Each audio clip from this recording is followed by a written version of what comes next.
And this is Guy Galopin, in fact, who's now trying to put some life into this sprint. Galopin, in fact, not living too far away from the south of Paris here as we go towards the finish at Epinay. And there's still something in the region of 18 miles to go to the finish. And Galopin, the very last man in the Tour de France, 57 minutes behind the overall leader, Eric Machler.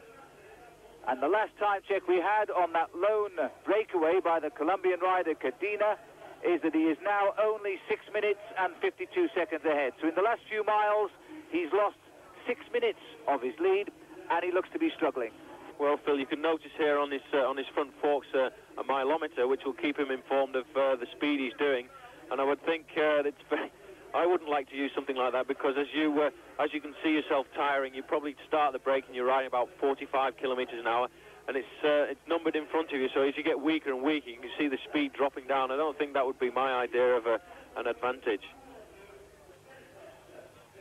And it looks as though Guy Galopin is about to surrender back in the field. There they are. It seemed for the moment he was going to go clear, but they've picked him up. The relentless pursuit of the whole field in the Tour de France now, led here by Duclos Lazao. That is the end of the Colombian rider for today. He's now going to have to get home as best he can.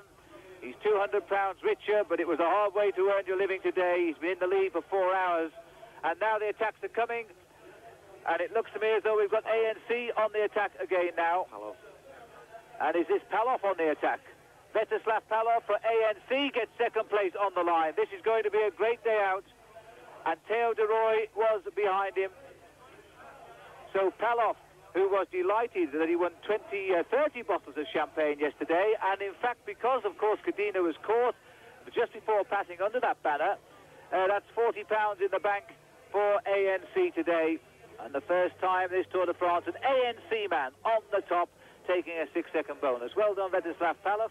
It does seem that the team is having a good day today, and as we all said to them the other day, you really have got to fight to find your morale in the Tour de France, because it makes no gift to anyone. Federic, but what a great spin that was by Van Poppel. He's threatened to do that, and Jan Ross and his team will be absolutely delighted. And there's Guy Galopin of the ANC team, who did try early on to win the stage. And so were one or two of the ANC lads. Well, coming up towards the finish today, Richie, we almost had an ANC Halfords victory. And we saw probably the first attack that we've really seen from the ANC team in those last few kilometres. First it was Guy Galopin, and then it was yourself. Did you have real hopes of victory today? Well, I tried to go for that catch prim with about 10 to go, and then the group formed at front of the bunch about 100 meters before the bunch.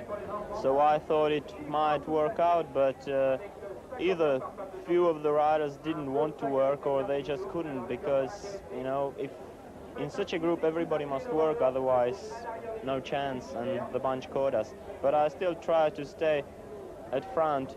I wanted to help Malcolm Elliott to prepare position for him for the sprint, but he probably got locked between some riders there, and so unfortunately.